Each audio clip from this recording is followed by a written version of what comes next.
What's happening, everybody? On YouTube, Steve here, Raiken Profit over at RaikenProfit.com. Coming back to you with another live video. Coming to you live from an Airbnb in New Jersey, and I'm here with my main man, Jameson Philippi. Why don't you come over and say what's up? No, just fine. Hey, what's going on, guys? How you guys doing? Good morning. Yeah, so he's just hanging out here with me. He's a pretty big Amazon seller, and he sells a lot of toys and video games on Amazon and whatnot. But in this video, we're going to be talking about primarily selling on eBay, and is it worth selling $10, $11, $12 items on eBay? I know that you used to sell on eBay. I did. I was full-time eBay about 3-4 years ago. Wow, that's crazy. Did you ever sell like $10, $11, $12 items? Or would you try to sell like $30, $40 items? I did the 12, 13. Like 10 years ago when I first started eBay. Yeah. I used to do $3.99 shipped. What? For like video games, because like shipping was like super cheap Oh, back then. I think yeah. I would pocket like $2. People don't realize how much shipping prices have increased over like the last 5 years. Like somebody like dropped a percentage, but it's like 50% increase. It's crazy. It is, yeah. Yeah, I was gonna say, man, I didn't know were you based in China? Because in China, if you ever wonder how do some of these like Chinese sellers sell like products on eBay for like $2.99 shipped? It's because it literally cost them like 20 cents to ship. It's so cheap. It's subsidized. Or was it e-package or whatever? Yeah. Well, I know Trump's changing. There's like a shipping law or some type of, I don't know, trade agreement where like the shipping is subsidized like crazy. And I know Trump is actually looking to diminish that to, I think, level out the playing field. But for American sellers, if you're living in America or really anywhere around North America, you're even screwed. Canada, should you sell $10, $11, $12 items? That's the question. And I've got about 5 or 6 points that I want to touch on right now.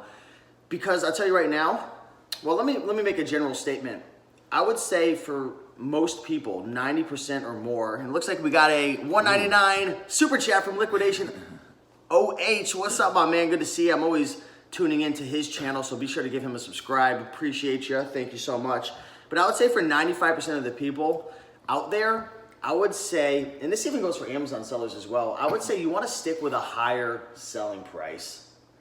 When you're selling items that are $10, $11, $12, you're generally making much less profit, right? In your Amazon store, what you told me the other day, your average selling price was what, 35? Yeah. Yeah. In my eBay store right now, I think my average selling price is like 45. Now, when I used to be full time, I think it was more close to 26, 27. Right now, I'm just kind of picking like the gems and putting them on eBay and then putting a lot more stuff on Amazon FBA at this point right now. But I would say for the most part, most people kind of want to stay away from the $10, $11, $12 items, unless you're a bit more experienced and or if you fit some of the criteria that I'm going to talk about. So number one, the only way that I would say, and these are some of the reasons why you would want to buy $10, $11, $12 items, is one, if you can source these items super cheap, really cheap. Like for example, this week I've been talking about selling used toys on eBay, and my good friend Vinny, who I've been mentioning and whatnot, and he's a part-time, I thought he was full-time, but he's actually a part-time toy seller, but he earns a full-time income. He buys a lot of his toys in these little bags. You ever go to Savers and they have the little bags pinned up on the wall, and it's like $3, you got 9, 10, sometimes 12 toys in them, or 3 or 4. A lot of times he's picking up his toys for 15, 30, 40 cents. You ever been to the Goodwill outlets? Yeah, I've been there. Have you ever bought anything weigh and pay? Yeah. Dude, you get stuff cheap. Dude, dirt cheap. Really, really cheap by the pound. So if you're able to source your items for 20, 30, 40, 50 cents, selling an item for $10 could make sense, right? Like, that's right. Maybe not for Amazon. Amazon, the fees are really high, but if you were to sell like a a used video game for like 11 or 12 bucks and you bought it for $1, would there be money to be made on Amazon, or would the fees be too high, you think? I'm not really like educated in this, but there are some items where the fees are a lot lower. I actually have a game that I buy from Target for I think $3.50, and it sells for $10.50, and I think I'm getting like almost $7 after fees. Wow, it's all about the. So I don't know if it's somebody that made the listing and I'm like, or what, but So on Amazon, it's all about the size and the dimension of the item and who created the listing, because some people will create a listing and say it's only 1 ounce. Yeah, I mean, it's a small little item like that. So Yeah. it's like, so maybe, I don't know. So, I mean, if you're able to source these items cheap enough, $1 or less, it could make sense to sell an item for $10, $11, $12, especially on eBay if it's a small, little, tiny item. First class shipping, even if it's, maybe it's close shipping to you, it could cost, $3, $4. So say you have $4 shipping, you're in it for $1, $5. Let's say you have another $2 of fees, you're up to $7. You still have $3, $3 to $4 profit left. So that's something to consider, but all because you make $3 or $4 on $1 and you have a 300 or 400% ROI, it doesn't mean that it makes sense. There's some other things that you've got to consider. Number two, the second thing you've got to consider, how long does it take to list this specific item? If you've got an item and you're picking it up for $1 and it's selling, for good profit, but it takes forever to list and it takes forever to ship, which I'm going to talk about with photograph, and there's all these ins and outs and item specifics, and it's risky. Maybe it's a big, bulky electronic item. You're probably not going to want to mess with it. But like I said, a video game or a CD, or in the example of my friend Vinny, he sells a lot of action figures and little toys. These are really easy to ship and easy to list. I mean, you snap 1, 2, 3 pictures. You don't have to take measurements like clothing and stuff like that. So how important it is for you on Amazon when considering like if you're gonna buy something in terms of like ease of shipping, and like say it has like a whole bunch of prep or it's big and bulky and heavier, you're gonna be less inclined to want to buy it, right? Oh, totally.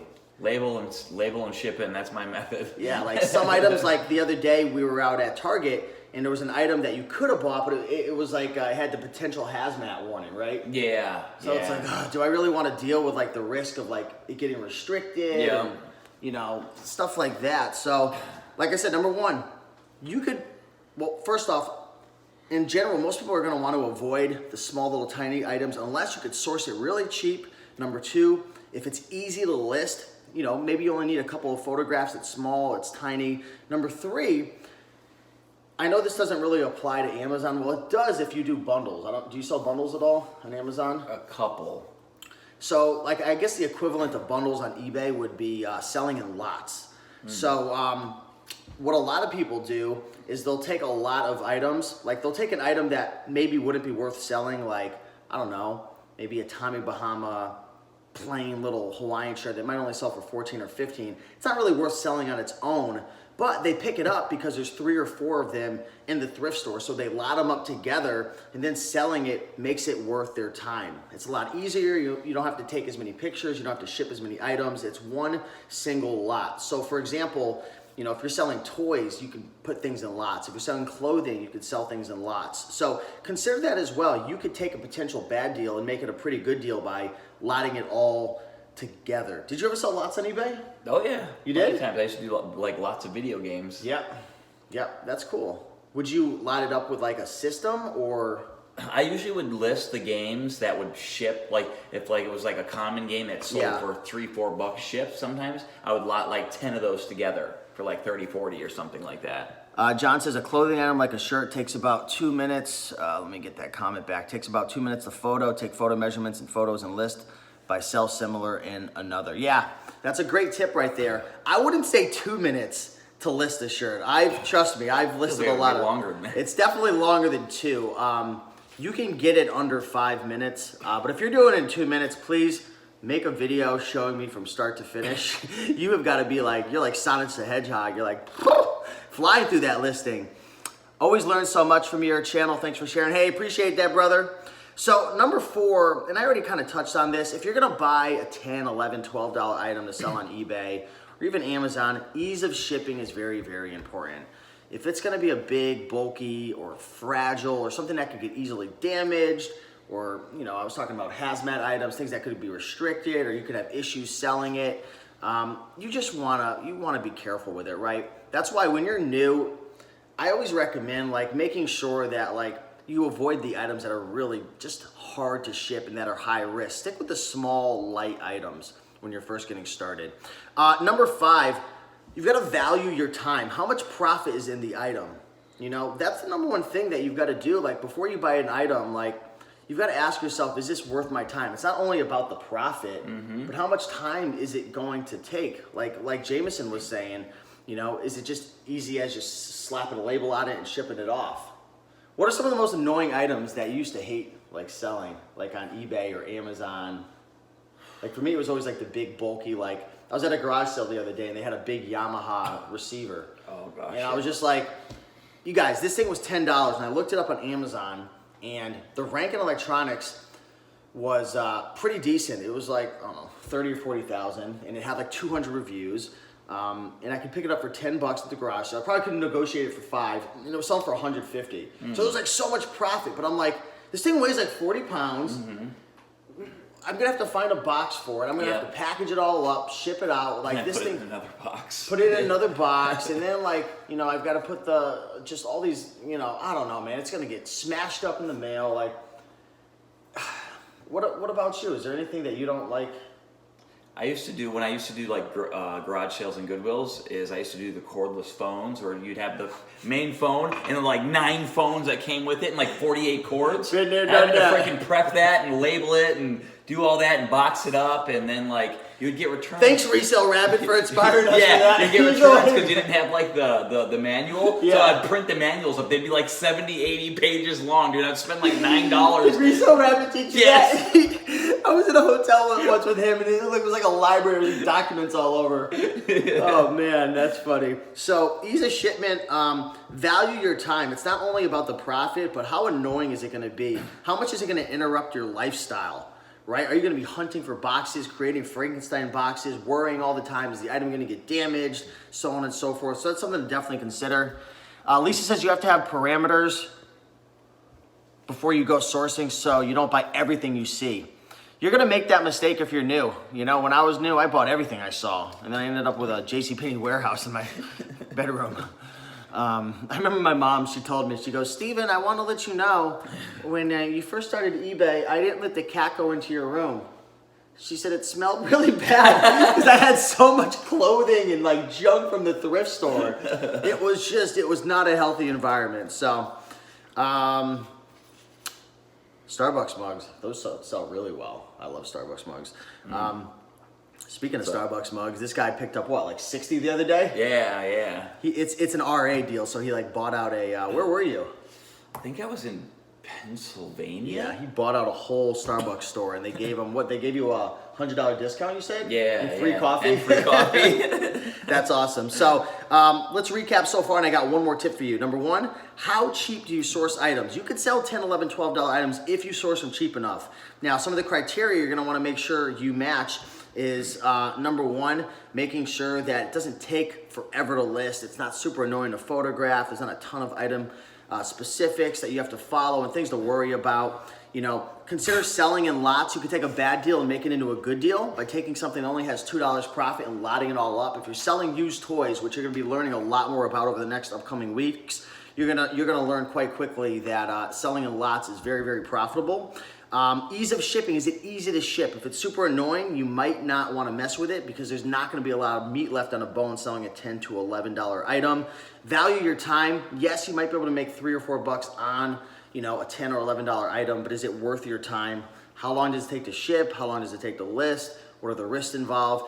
And number 6, this is one thing that I wanted to mention. There's people who build the whole entire business models around cheap items.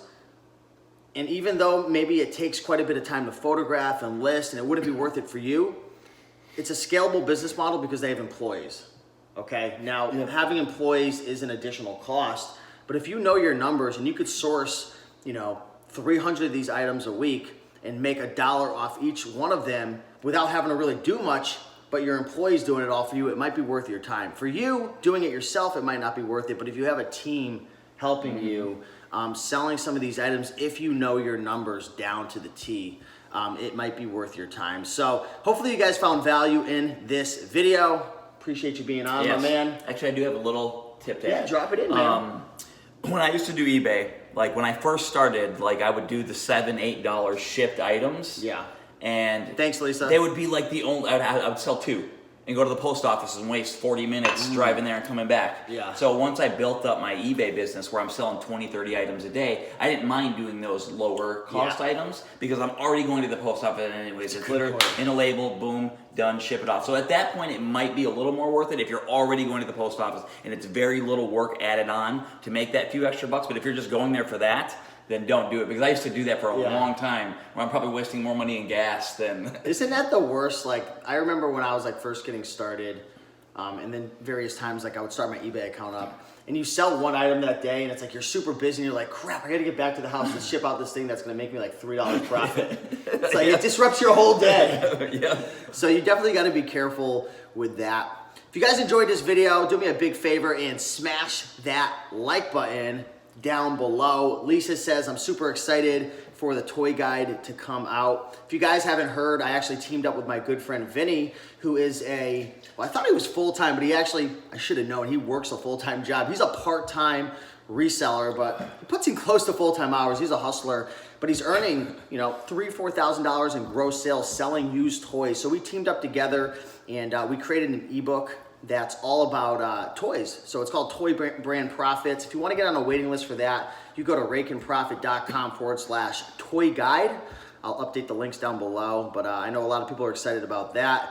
Pumped up, day number 2 of Tony Robbins.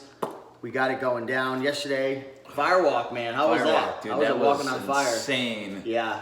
Dude, Crushing it, man. Yeah, it was intense. It was definitely a life changer. It was a long day. Yeah, it was like 14 hours by the time I got back. So appreciate you all. Have an amazing day. Check Jameson out. He does have a YouTube channel as well. Yes, we have to do some videos. Yes, we've got to do some videos. Jameson Philippi. Also on, where do you want people to check you out? Facebook? Facebook, Instagram too. I'm going to start doing more Facebook, Instagram, yeah. Instagram. All the same name, Jameson Philippi. Okay, Facebook, cool. YouTube, Awesome. Instagram, across the board.